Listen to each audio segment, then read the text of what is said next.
Hello बच्चों, आपका Gmail notification 2023 अभी आने वाला ही है और अपने आप पढ़ाई को स्पीड अप करा दीजिए। अभी बस एक ही फेस्टिवल है, वो है आपका एग्ज़ाम। और एक ही जुनून है, वो हाउ टू क्रैक इट। दो ही चीज़ है आपके पास और इसको आपको पूर्ण तरह से अचीव करना है। तो कैसे मैम कैसे तैयारी करें कि हमारा अब इस जो 50 डेज है, 45 टू 50 डेज है, 55 सपोज करो, we can say in a probability actually अभी आउट नहीं हुआ है, मे बी आउट होने वाला है। तो कैसे प्रिपरेशन करें? देखो, इस 12th मतलब अभी तो आपका 12th का प्रिपरेशन चल रहा होगा, है ना।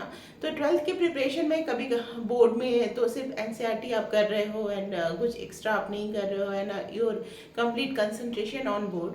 तो आप ऐसा कर सकते हो कि जो भी टॉपिक आप पढ़ रहे हो for the class 12th exam के लिए, आप सेम टॉपिक के जेई मेन के पास्ट ईयर पेपर के क्वेश्चंस ढूंढ ढूंढ के जितना कर सकते हो उतना करो। ठीक है, तो हमको स्ट्रैटेजी क्या रखनी होगी, विच टॉपिक से ज़्यादा आएगा। देखो, फिजिक्स में क्या होता है, पहले से आपने तो unit and dimension Newton's laws of motion, ये तो आपका बहुत अच्छा होगा। बिकॉज दिस ये एक्चुअली सारी फिजिक्स की स्टोरी यहीं से शुरू होती है। तो ये दोनों करने के बाद आपका जो जो टॉपिक वीक है, और कौन से टॉपिक, जैसे वेव ऑप्टिक्स से जरूर क्वेश्चंस आते हैं, वेव से आते हैं। एसएचएम करोगे, सिंपल हार्मोनिक मोशन करोगे, तो simple harmonic motion and plus sound wave एक साथ कर सकते हो। इलेक्ट्रिक फील्ड, ग्रेविटेशनल फील्ड और मैग्नेटिक फील्ड, ये तीनों आप एक साथ कंप्लीट कर सकते हो। इसके अलावा सेमीकंडक्टर और ये जो है, जो भी ऑप्शन मतलब अलग से टॉपिक है, वो उसमें आपको टाइम नहीं लगेगा, वो ज़्यादा टफ नहीं है, इजी है। आप एक बार अच्छे से पढ़ लोगे, जो भी नोट्स है उससे आपको बहुत देन सफिशिएंट हो जाएगा। एंड बाकी आपका थर्मोडायनामिक्स है। थर्मोडायनामिक्स में भी जो भी बच्चों ने ग्राफिकल कंसेप्ट पढ़ा है, पीवीटी और वक्त मतलब क्या part dependent, independent, conservative forces, ये सारा चीज़ों का आपको पता होगा, जो कि बिकॉज थर्मोडायनामिक्स का कुछ कुछ सेक्शंस ऐसा है जो केमिस्ट्री में भी है एंड फिजिक्स में है, तो वो मैं ऑटोमेटिकली सोच सकती हूँ कि आपका अच्छा होगा। एंड कहाँ पे ऐसा टॉपिक है, kinetic theory of gases physics में है, एंड समवॉट इन केमिस्ट्री, जो हम लोग आरएमएस निकालते हैं, मोस्ट प्रोबेबल निकालते हैं, वो सारा कुछ तो उधर भी है एंड उससे रिलेटेड क्वेश्चंस करने होंगे।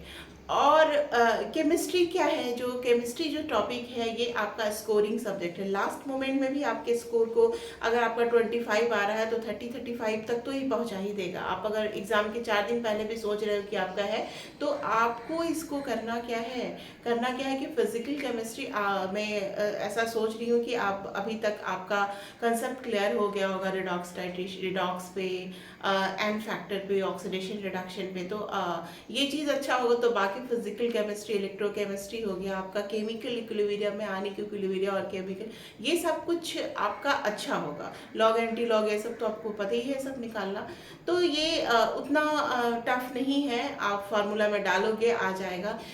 कहीं बच्चों से गलतियां कहाँ होती है, एन फैक्टर में। एन फैक्टर का प्रोपरली यूज़ नहीं करते हैं एंड उसके लिए आपको रिडॉक्स जो चैप्टर है वो अच्छे से पढ़ना होगा, और ऑक्सीडेशन एंड रिडक्शन अच्छे से पढ़ना होगा, रिएक्शन को कैसे बैलेंस करना है वो पढ़ना होगा। ये लेकिन आपको पहले ही पढ़ना होगा, अब एग्जाम के टाइम के लिए टॉपिक नहीं है। तो एग्जाम के टाइम के लिए टॉपिक क्या है कि हर एक जो चीज़ें हैं उसको आपको रिवाइज करना है। ठीक है, तो एक एक बार जो जो चीज़ जो जो आपको पहली बार जो आपने कोचिंग में पढ़ा, स्कूल में पढ़ा, कहीं भी आपको टफ लगा और उससे रिलेटेड आपसे क्वेश्चंस नहीं हो रहे हैं, या आपको लग रहा है या एवरेज है वो टॉपिक, तो उसको आप एक बार अच्छे से रिवाइज कर लीजिए। रिवाइज करने के बाद कुछ भी डाउट, अब हर जगह जितना नेट पे भी इतने सारे कंटेंट है, यूट्यूब में है, आप उसको सर्च करके अपने कंसेप्ट को क्लियर करके एंड उससे जब तक कंसेप्ट क्लियर, तब तक उससे आप जितने भी 10, 20, 30 क्वेश्चन आप करने लगे, और उसके बाद नेक्स्ट आपको क्या करना है, जेई मेन के पेपर को देख के आपको सॉल्व करना है। अगर वो सॉल्व हो जा रहा है तो इसका मतलब वो कंसेप्ट आपका क्लियर हो गया। उसके बाद आपको करना है, ये तो रहा हमारा केमिस्ट्री की बात।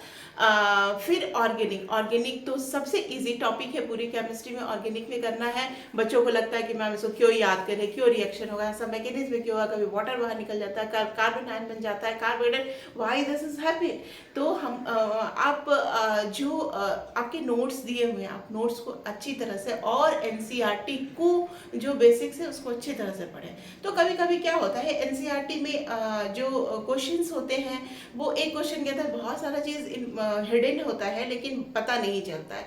तो वो टॉपिक आप नेट पे सर्च करो, कंटेंट में देखो, मटेरियल्स में, जितने भी कोचिंग इंस्टीट्यूट जहाँ भी आप पढ़ रहे हो उसके मटेरियल्स में देखो, वो आपको मिल जाएगा। तो वो आप उसको अच्छे से कर लो।